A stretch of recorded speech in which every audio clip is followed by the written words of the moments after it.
맥북. 대학생이 한 번쯤은 써보고 싶어하는 노트북 1위이자 다양한 분야에서 사용되고 있는 노트북이죠. 하지만 맥북에 입문하기에는 가격이 부담스러운 게 사실입니다. 그래서 많은 분들이 구형 맥북을 중고로 구입을 하고 계시죠.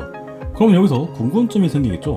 몇 년도 버전이 가성비일까? 그 궁금증에 답해드리기 위해 저는 가장 예전 맥북 중 실사로 사용할 수 있는 마지노선에 있다고 생각하는 맥북 프로 2012 레이트를 가져와 봤습니다. 제가 사용하는 모델은 CPU는 i5, 메모리는 8GB이며 기존 HDD에서 SSD 500GB로 교체한 후 사용을 하였습니다. 그리고 빅서로 업데이트를 진행하였습니다.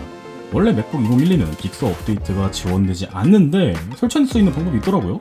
그래서 설치를 해서 사용을 해봤습니다. 요거 설치하는 거는 나중에 따로 영상으로 소개시켜드리는 걸로 하고 2021년에 9년 전 기기 맥북 2012 사용할 수 있을까? 지금 시작합니다. 우선 맥북을 어디다 사용하나요? 그냥 노트북 쓰고 싶은데 맥북을 사도 될까요?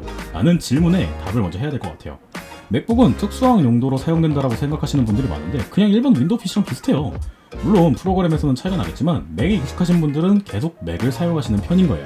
물론 윈도우가 편리하고 보급도 많이 되어 있고 국내에서는 여러 요인들 때문에 맥을 사도 윈도우를 꼭 써야 되는 부분이 있다 보니까 굳이 맥을 살 필요가 국내에서만큼은 더더욱 없죠.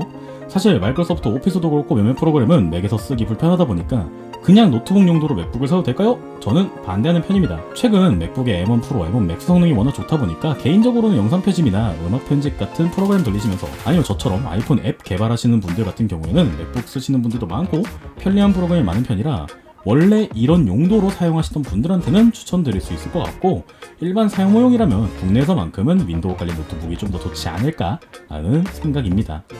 하지만 이렇게 이야기하셔도 사서 쓰실 거죠? 그래서 맥북 프로 2011 들고 온 겁니다.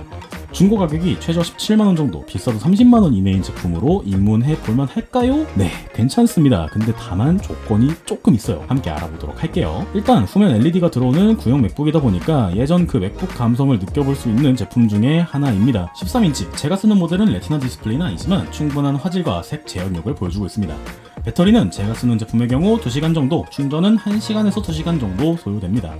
100W 출력을 가진 맥세이프 충전기가 있다 보니까 충전하기도 편리하고 줄에 걸려서 노트북이 떨어질 걱정도 없죠. 그런데 이런 장점이 단점을 다 없애주느냐? 그건 절대로 아니에요. 절대로. 일단 구형이잖아요.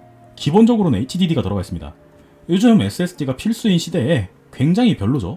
아니 근데 노트님 이거는 SSD로 바꾸면 되는 문제 아닌가요? 라고 하실 수도 있는데 간단하면 제가 말을 안 하겠죠. HDD를 푸는데 별 나사로 고정되어 있습니다. 고로 맞는 드라이버가 없으면 구매를 하셔야 돼요. 이런 것 때문에 단점으로 말씀을 드리는 거고요. 2012 SSD가 달린 중고로 구매했어요. OS가 카탈레나가 끝입니다. 네, 지원이 끝났어요. 사실 2012년 노트북을 최근까지 지원해주는 애플이 정말 대단한 거긴 한데 아무튼 이제 끝입니다. 근데 앞서 말씀드린 것처럼 제 맥은 빅서라고 말씀드렸죠. 네, 업데이트가 가능하고 부드럽게 생각보다 잘 돌아가요. 왜 애플이 업데이트 지원을 안 해줬을까 싶을 정도입니다. 간단하긴 한데 저처럼 이쪽에 관심 있으신 분이 아니라면 사실 힘들죠. 그래서 단점이라고 말씀을 드리는 겁니다. 물론 카탈리나 OS 자체도 충분히 좋은 OS고 한 2년 정도는 더 사용을 할 수 있다라고 저는 생각을 하는데 그래도 원래 가지고 있던 게 아니라 내가 구매를 해서 사용을 할 거라면 조금 고민을 해보시는 게 좋을 것 같아요. 가지고 계신다면 여러가지 IT 기기 좀 갖고 노는 거 좋아하는 사람이 있다면 좀 부탁을 하더라도 빅서로 올리는 게 정말 좋습니다. 정말 맥북의 사용감이 달라지는 편이에요. 아니 그래서 추천을 한다는 거예요? 아니라는 거예요? 하실 거예요. 추천해요.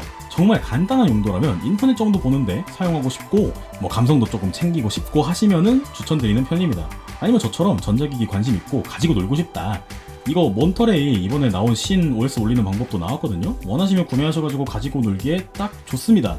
근데 그런 게 아니라면 구매하지 마세요. 저는 2015 정도부터 쓸만하다고 개인적으로 생각을 하고 있기 때문에 못해도 2015 i5 정도가 달린 맥북 프로를 구매하시는 걸 추천드리겠습니다. 애초에 애플이 맥OS를 정말 최적화를 잘하고 잘 만들어서 잘 못 느끼시는 건데 이거 2세대 i5가 들어가 있는 노트북이에요. 같은 사양의 윈도우 PC, 윈도우 노트북들은 거의 이제 사라진 걸 보면은 사실 이거는 못 쓰는 제품이 맞아요. 저는 이걸로 학교 다니면서 안드로이드 스튜디오나 비주얼 스튜디오를 쓰고 있기는 한데 정말 답답합니다. 이거 진짜 빨리 바꾸든가 해야 되는데 참고 있는 거예요. 돈이 없어가지고. 아무튼 정말 인내심이 많이 필요하기 때문에 개인적으로 권장드리진 않습니다. 자, 이렇게 맥북 프로 2012 레이트 2021년에 다시 사용을 해봤습니다. 궁금한 점 있다면 댓글로 알려주시고 저는 다음에 다른 제품으로 찾아뵙도록 하겠습니다. 지금까지 레드노트였습니다. 유바!